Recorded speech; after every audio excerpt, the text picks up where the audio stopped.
how to live a good human life, human flourishing. Yeah, core question. Core question. Right. This seems like an important question. Yep. Of all the questions, it seems like one that if humans answer that, they will Phil Phails at philosophy. It will be have a positive impact on not only them, but their community and society at large. Like, how do I live a good life? Unless the answer to them is like rob from people, but I don't know how it would end up being that.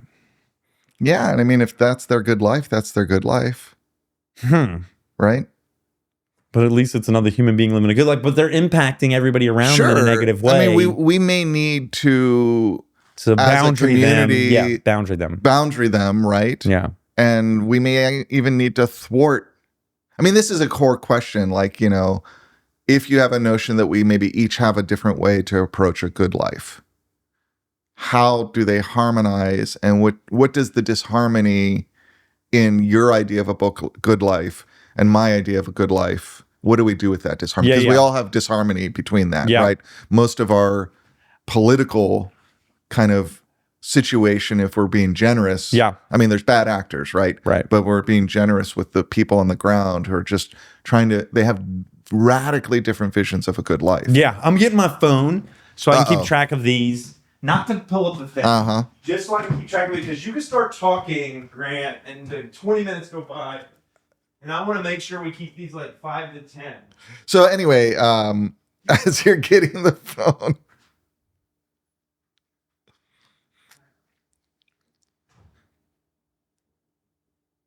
you can talk to the people while I get the phone, but I'm not talking to the people. I'm talking to you. That's right. You're talking to me. I'm the people. You are the people. Power to the people. Where did I put my phone? This is like, did I have it all along? This is the great I had it all along. barrier to the good life. I had it all along. In the contemporary world is the amount of times we spend looking for a phone. Looking for the phone, baby. I got it. So anyway, yeah, you've got these conflicts between visions of a good life, and what do you do with that? One way to resolve that is to just say, well, one of them's right, and you got to figure out what's right, and then the other people have to be stopped because they have the wrong idea of the good life, and it's getting in the way of the right idea of the good life, right? Through an exploration of the good life, I think you have to consider the impact of your actions on others. And if you come to the conclusion that those impacts are negative, then you'd have to see that negativity as coming back on you in a way that hinders your ability to have a good life. I don't think you can come to the conclusion that a good life is this way. Right. Yeah. And so that's an interesting thing, because like that, you know, if you've got an absolutist understanding of the good life, that there's a certain good life, like even if that's true, there's a recent article I read by Susan Wolf. It's maybe 20 or 30 years old, about pluralism and ethics. Yeah. And part of what she's trying to talk about is sort of when people encounter pluralist notions of ethics, which is that our vision of ethics, whether we're viewing it as kind of a rule-based ethics or flourishing or a good life, that ultimately it has to be framed within a number of different perspectives in conversation with each other, right? Yes. And part of the article is she's trying to make an exploration of this, an analysis of this position, one that distinguishes it from relativism, right? Pluralism is not relativism. It's not every vision of the good life goes, right? We can say, hey, there's certain things that are not the good life. And what she does is she goes through a number of areas in life that we do this all the time outside of ethics and we're comfortable with. But for some reason with ethics, we want to be absolutists. And then, yeah, she goes through this interesting discussion. She says, I think as a philosopher, I think there's probably a truth about what is a good life. A truth that is universal. But the paradox is, if we operate even knowing that, with that as our framework, it turns us into tyrants who... Because we force everybody to fit into the mold of that universal truth. So even in... It's sort of an interesting exploration. We have to come upon that universal truth on our own, through our own journey. Right, so you can have... So that we can believe it. Yeah, But yeah, you have to have, and I think part of it is the minute you begin to slip into absolutism, you begin to lose your intellectual humility, right? You begin to, because you've gotten usually what looks like Because a vision then of the it's truth. dogma. Right. This is the value to me of intellectual history, right? Because like if you study the history of ideas, you can see lots of ideas that emerge that look like absolutely true, and by all frameworks at the time, like natural science ideas, Mm-hmm. yeah, that looks like how we should understand the interactions of physics. But then we make a discovery and move on. But those people could have approached that with a kind of an absolutism. We figured it out. This is the truth. Yeah. Or understand that the truth, as it actually unfolds for us as knowers, seems to come out of a conversation. And a conversation of people trying to get it right, not just accepting everything. Yeah. Yeah. And so I think that's vital for a good life as well. What are a couple things that make up a good life for you? I remember what we talked about in our original conversation. It was cultivating minds, cultivating the garden. It was cultivation. Is that still true for you today? Yeah, I think so. I think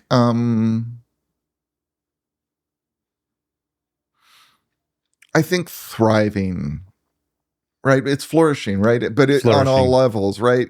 But I guess part of what's important for me, I think some people can have a good life and just thrive and flourish. Mm-hmm. I'm too much a knower, right? Meaning that like a lot of where I live my life is in your head, or is intellectual in knowledge, yeah. Right? Is in trying to have good knowledge epistemology. of the world. Right. Exactly. And that's great. I love being a knower. Yeah. I don't see it as like being up in my head. There's ways it can manifest that way. Yeah.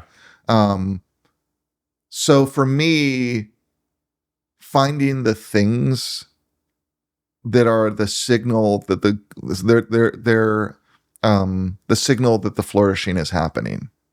Yeah. Right? What are the indicators? Right. Yeah. And that's part of what the garden is for me. Like when it's obvious in the garden. When the garden is thriving, I have such a feeling of like a kind of woo-woo energetic connection with the garden. Yeah. That like I feel like and it's very real on the level that like when I know that my life is going off the rails a little, like in terms of how I'm managing it.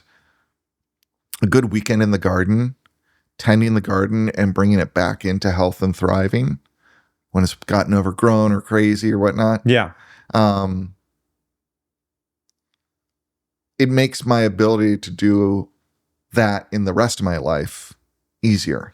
Like it's a practice where I practice bringing my attention to the processes that count. Now, I particularly like the garden because I think it does help me with a vision of the good life in my human interactions, where my role, especially in leadership areas, is not to tell people what to do, but to create the conditions by which they can grow and thrive in the way that we've,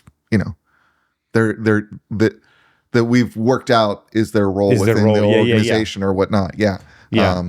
And not be a particularly directive, although I can be directive. I try to reserve it. Yeah. You want them to be self-guided, which I think is self-organizing teams are the best. That's a blanket statement, but it seems like when I'm self-guided, self-motivated, self-organized, you're probably going to get the best results. Right. Because I'm excited, I'm passionate. If you tell me to do something directive, you're probably going to get the worst value out of that. If they're structured, if they're in a well-aligned operational structure. Right. And that doesn't mean centralized by you can have a vision of that's very kind of linear or whatnot. That's not my garden. Right. Of the three, I'm going to be a little, just to keep us on track, I'll be a little like time-oriented, but which I don't like. Of the three, utilitarianism, virtue, or remember there was three ways we could look at this flourishing. It was like being virtuous. The person is a good person. The outcomes are good, or the action is good. Do you fall one or the other heavily? Yeah, I mean, I think I'm a virtue. I think I'm a virtue person too. Yeah, and I think the others are important, but they're like, I think at the end of the day, if you're trying to pursue the good life, You're trying to be a good person. So you stack But- virtues. Right. But there are moments where you have to engage in that kind of weighing of outcomes. And that's where utilitarianism is very helpful Yeah. as a perspective. Again, I'm also a pluralist, I think, more than a virtue ethicist at the end of the day. I see all of them as contributing. Yeah. And there are moments, there are kinds of things where, like, yeah, the best way to operate is to see that as a hard rule that we don't violate, right? Yeah. Because it's a rule, right? Not because of the outcome, right? And not because we've cultivated. But I think in terms of just operating as a human being, the most ridiculous thing we lie to ourselves about again and again and again is that we have the ability to make decisions throughout our day in this kind of executive, reflective space. And most of the time we're on autopilot. Yeah, true. And so something that really helps refine the character so that it expresses itself where you're not capable of making decisions. Yeah. That seems to be what's important to me. I think virtue's the best or my favorite because of back to that cultivation idea. It's probably the easiest for bringing new people into this community. Like if we raise kids Right. focusing on virtue, focusing on characteristics that then later on give Right. us these outcomes that we want, I think we would get more utilitarian benefit. I think we would get more actions that are themselves valuable. Yeah, and if you look at like our two kind of big ancient figures of virtue ethics, Kongji, Confucius, Aristotle, in their cultures, their philosophy, particularly around virtue ethics, became cornerstones of educational theory, right? Makes sense. Right, so